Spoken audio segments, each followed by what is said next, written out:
একজন কৃষক একজন ছাগলের রাখালকে আরব দেশে জিজ্ঞেস করা হয়েছিল, আল্লাহ যে আছে এর কোনো প্রমাণ তুমি কি দিতে পারবা? তুমি কি প্রথমে বলো আল্লাহ আছে, তুমি কি বিশ্বাস করো? অবশ্যই করি।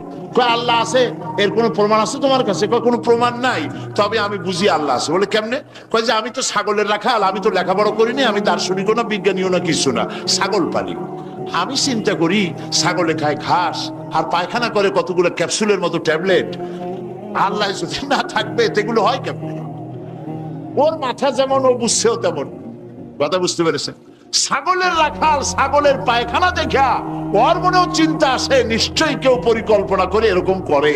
কিন্তু ইউনিভার্সিটিতে কিছু সংখ্যক শিক্ষক আছেন জনগণের 12 কোটি মুসলমানের পয়সা দিয়া বেতন খায় আর বলে আল্লাহ নাই। একজন তো এই কথা কয়ে মরেই গেছে। মরার সময় বেচারা বুঝতে পারছে যে কবরে গেলে দশাটা কি হবে, সেই জন্য কবরে যাব না। বলে দিল আমার দাফন করবে না, কাফন দিবা না, জানাজা দিবা না, এমনি নিয়া ফেলাইতো। তারপরে কি বলে মেডিকেল কলেজে দিয়ে দিও, ছেলেরা আমাকে অপারেশন করিয়া কাটাছেড়া করিয়া অপারেশন শিখবে। তার ওসিয়ত অনুযায়ী কাজ হয়েছে। এত বড় বুদ্ধিজীবী, তো তার ওসিয়ত তো শোনাই লাগে। ওর কাফনও হয় নাই, দাফনও হয় নাই, গোসলও হয় নাই, কপালে নাই, কি হবে? তারপরে থুইছে বার্ডেমের মধ্যে। কিছুদিন পর তাকে পাঠানো হয়েছে মেডিকেল কলেজে।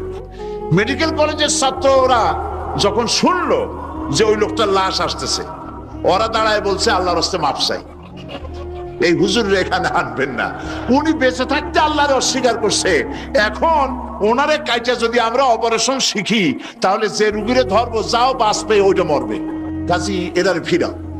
এরপরে নিয়া কোনো জায়গায় নিল না, আবার নিয়া বার্ডেমের ডিপ ফ্রিজের মধ্যে রেখে দিছে। আমার এখন চিন্তা হয়েছে যে এই লাশটারে যদি এখন রাস্তায় ফেলায় দেয়, কুত্তাও খাবে না।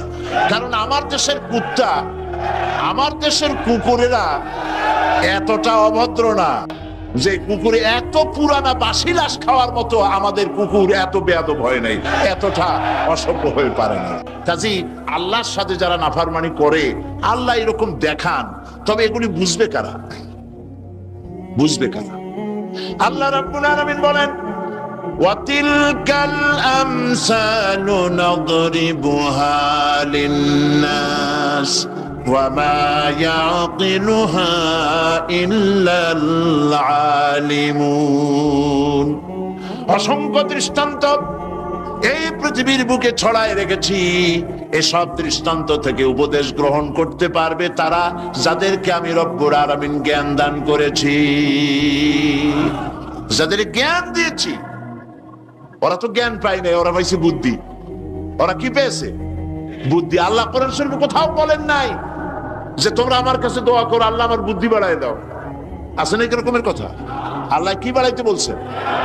আল্লাহ রাব্বুল আলামিন বান্দাদেরকে শিখায়েছেন, বান্দার আমার কাছে দোয়া কর, রব্বি জিদনি ইলমা। পড়েন সবাই, রব্বি জিদনি ইলমা। আয় আমার রব, আয় আমার স্রষ্টা, তুমি আমার ইলমকে, আমার জ্ঞানকে বৃদ্ধি করে দাও। বলেন সুবহানাল্লাহ। সুতরাং আল্লাহ রাব্বুল আলামিন সম্পর্কে সামান্য লেখাপড়া যারা করে, ওরা আল্লাহরে বুঝবে কি করে? তবে আল্লাহ কোনো অ্যাকশন নেন না। পিঁপড়া সে যদি হাতির দেখে একটা ঠ্যাং উঁচু করে বলে, হে হাতি কত বড় একটা দেহ, এরকম যদি একটা বেসকি দেয়, তাহলে হাতি কি পিঁপড়ারে তাড়িয়ে আসে নাকি? আরে তোমার মতো ছাগল পাগল কইলো যে আল্লাহ নাই, তাতে আল্লাহর কিছু আসে যায়? ছাগল পাগল কুকুর ভেড়া এগুলোর কোনো দাম নাই আল্লাহর কাছে, এগুলোর কোনো মূল্য নাই। আল্লাহ পাক বলেছেন যারা আল্লাহরে অস্বীকার করে, যারা কাফের, তারা জানোয়ারের চাইতে নিকৃষ্ট। তারা হচ্ছে পৃথিবীর সমস্ত সৃষ্টি জগতের মধ্যে নিকৃষ্ট হচ্ছে তারা, যারা কাফের, যারা আল্লাহকে অস্বীকার করেছে। দেখুন কোরআন শরীফে আল্লাহ পাক এক জায়গায় বলেছেন, আমি মানুষ এবং জিনেদের মধ্যে এক শ্রেণীর মানুষ আর জিনকে তৈরি করেছি জাহান্নামের জন্য। জাহান্নামের জন্য তারা তৈরি হয়েছে। কারা? লাহুম কুলুবুন লা ইয়াফকাহুনা বিহা, যাদেরকে অন্তঃকরণ দিয়েছি, এই অন্তঃকরণ দিয়ে সব বুঝলো, এই বিবেক দিয়ে সব বুঝলো, কিন্তু আমারে বুঝলো না, আমার সৃষ্টি বুঝলো না। ওয়ালাহুম আয়ুনুন লা ইউবসিরুনা বিহা, তাদের চোখ দিছি, কিন্তু চোখ দিয়ে সব দেখলো, আমার সৃষ্টি দেখে আমাকে চিনলো না।